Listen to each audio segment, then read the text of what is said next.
살면서 여러 권의 책을 기다려본 적은 있었지만 이번처럼 출간 날짜를 기다리며 설레임을 안고 책을 기다린 것은 오랜만이었습니다. 박스를 열고 붉은 표지의 자기탐구책을 받아보니 뭐랄까요? 묘한 든든함이 느껴졌습니다. 원고 피드백 때 글자는 작고 집중해서 읽다 보니 갑자기 글자가 겹쳐 보이는 현상이 나타났었는데 이번 자기탐구책을 읽는데 또 그 증상이 나타나 일부만 읽고 중단해 있었습니다. 읽어야 하는 대로 계속 미루던 차 이렇게 과제를 내어주시니 압박감은 있었지만 다시 읽으면서 그 전에 보이지 않았던 내용들이 눈에 더 들어왔던 것 같습니다. 자기탐구를 읽으면서 가장 어려웠던 부분은 2부 우주의 법칙과 4부에서의 철학적 내용이었습니다. 생소한 용어와 낯선 개념이 많아 한 페이지를 읽고도 앞뒤를 여러 번 오가며 읽었던 것 같습니다. 1부의 내용은 절대계의 가능성이 현상계에 드러나 세상 만물과 의식이 만들어진다는 내용을 읽으며 2년 전 제 괴로움이 극도로 달했을 때 도대체 이 생각은 어디에서 오는 걸까? 라는 질문으로 마음 공부를 시작하게 되었는데 그동안 막연하게 궁금했던 물질과 의식의 생성 원리를 너무도 논리적으로 설명해 준 점은 저뿐 아니라 앞으로 더 많은 사람들이 이 책을 통해 삶에 대한 근본적인 질문의 답을 찾아갈 수 있겠다는 생각이 들었습니다. 2부에서 흥미로웠던 건 평소에 이렇게 다양한 종류의 생명체는 어떻게 생겨난 건지 궁금증이 있었는데 바로 변이와 새로운 부분이 성장하여 삼법칙의 운동과 결합 구조로 이루어진다는 걸 알고 이 부분 또한 여러 번 읽어보게 되었습니다. 문득 어릴 적 재래식 화장실의 기억 때문에 구더기를 정말 싫어했는데 이것도 가능성의 표현이라고 하니 웃음이 나기도 했습니다. 아무튼 우주의 원리와 법칙으로 너무도 명확히 설명되어진 자기탐구책으로 인류에게는 큰 지침서가 될 것임은 분명합니다. 3부는 개인적으로 가장 재밌게 읽었던 부분이기도 한데요. 자아가 생존하기 위해 끊임없이 유혹하는 작동기제에 대해 너무도 자세히 설명되어 있어서 이 부분을 보면서 저의 작동기제를 아는 데 많은 도움이 되었습니다. 아마도 책을 접하는 많은 분들도 이 부분에서 자신을 탐구하는데 무척 도움이 될 거라 생각합니다. 책 한 단원 한 단원마다 중요하지 않은 게 없었는데 한 줄 한 줄 읽으며 이 모든 것을 밝혀낸 복선 선생님이 정말로 대단하다는 생각 또한 들었습니다. 다른 분들은 사례가 많이 실려 있어서 4부가 제일 재밌다고 하셨는데 저에게는 오히려 철학적인 내용 부분이 가장 어려웠습니다. 4부에서는 자기탐구도 잘못된 방향으로 가면 사도사이비가 될 수 있으며 정도는 이론과 방법이 틀렸음을 증명할 수 있는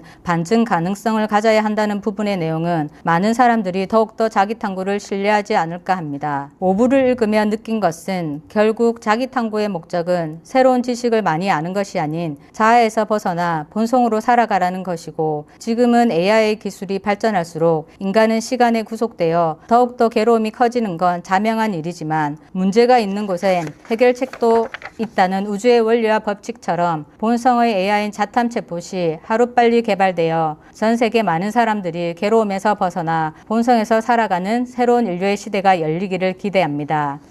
이 시기 성장하지 않고서는 내용을 다 이해할 수는 없지만 한번 읽을 때 이해되지 않았던 부분들이 다시 읽으면서 연결되어지는 경험을 하며 한번 읽고 끝나는 책이 아니라 삶의 지침서로 늘 반복해서 읽어야 하는 책이라는 걸 느꼈습니다. 자기탐구를 하면서 나 자신을 바라보는 기준이 조금씩 달라지고 있고 무엇보다 저의 모든 걸 내어주어서라도 단칸방에 살아도 좋을 만큼 끊고 싶었던 술을 끊게 되어 매일 느껴야 했던 수치심, 죄책감, 두려움의 불안에서 벗어나게 되니 살 것 같은 요즘입니다. 물론 과정은 무척이나 힘들었지만 끝까지 손을 잡아주신 선생님께 감사드리고 앞으로도 자탐을 통해 우주의 원리와 법칙을 삶 속에서 하나씩 확인해 보고 싶습니다.